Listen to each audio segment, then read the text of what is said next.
Well, the latest unemployment numbers are about to drop. They'll be one of the keys to the future of interest rates. Our business editor, Ross Greenwood, is with me. Ross, so the expectation is hold steady at 3.5%. It's about to drop. You can talk us through it and what this might mean as well in terms of what we always talk about now, interest rates.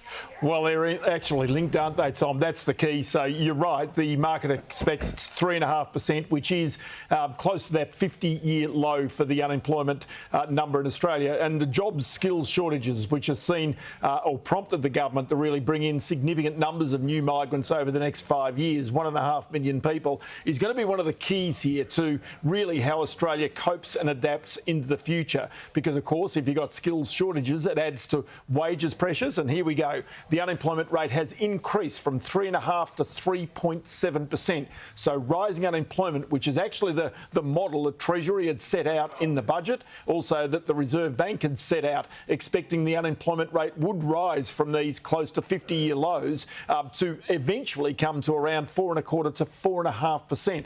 So just repeating that the Australian unemployment rate has increased from 3.5% to 3.7%. We'll get some of the details, some of the reasons, because it was broadly expected that there would be some 25,000 new jobs that were going to be created as a result of this. We'll just pick up the latest of those details and bring them to you. But, you know, this is something of a surprise to the market. It will see a reaction there. And no doubt this is going to be playing into the decisions of the Reserve Bank next week as well, next week or so.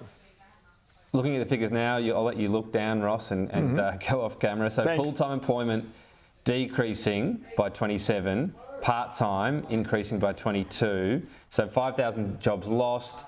I'm assuming there'll be something in the participation rate. I'm just trying to look for that as well. Yeah, that's right. So the participation rate there is sitting there as well. So 66.7% is pretty much steady on where it was previously in the March quarter. Just the other little one around here as well. A lot of people do miss this one. Close on 13.9 million people employed in Australia.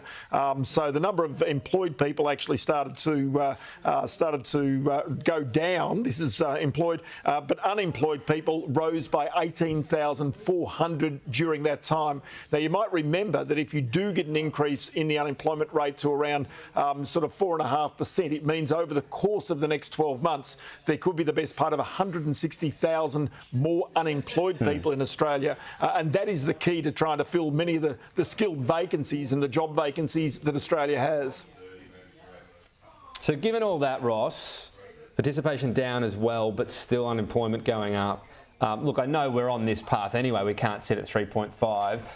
I think that probably a rate rise was knife edge before today. Chances have gone down, haven't they? If markets are betting here and we're talking about the next rate rise, hold steady has just shortened in terms of odds. Would you agree with that? I think that's right. We can actually show the markets and what they look like right now as a result of what's taken place. If we look at the ASX 200, for example, let's have a look here. It's now up by 0.5%. So really the markets which had been up by 32 points is now up by 38. So again, the market is pretty much saying, well, we don't expect to see any rate rise from the Reserve Bank in this next meeting, or at least giving a small hint there. If we go to the Aussie dollar, that'll be the other little key you might see here as well. And the Australian dollar had been sitting around 66.6 US cents beforehand. Here it's dropped off a little bit. That would be expected if the rates aren't going to keep on rising. And the final one I can show you is the 2-year government bonds, and they should give us a small indication here as well. And you can see here that they have dropped as well. So there's the market's reaction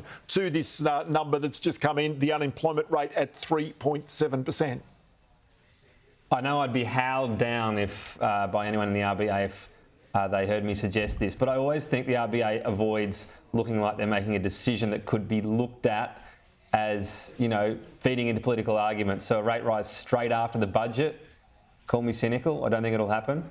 Yeah, that's possibly true. And the markets right now have got a 100% chance that rates won't move. But do bear in mind, there are still market economists out there who say there's 1 or even 2 more rate rises coming. So they're not convinced that inflation is completely done with in Australia's economy. But do bear in mind that under the new Reserve Bank review, that they will not only have inflation as a target, but also the quest for full employment. The real problem about that quest for full employment is nobody knows exactly what the unemployment rate is. Is it 3 3/4? Is it 4, 4 1/4, 4 1/2? So So somewhere it's going to find a situation where the jobs market is in equilibrium. But right now, what is pretty obvious is at 3.7%, even there, and you've got a large number of people employed, you've got the number of hours worked going up, the participation rate has dropped slightly.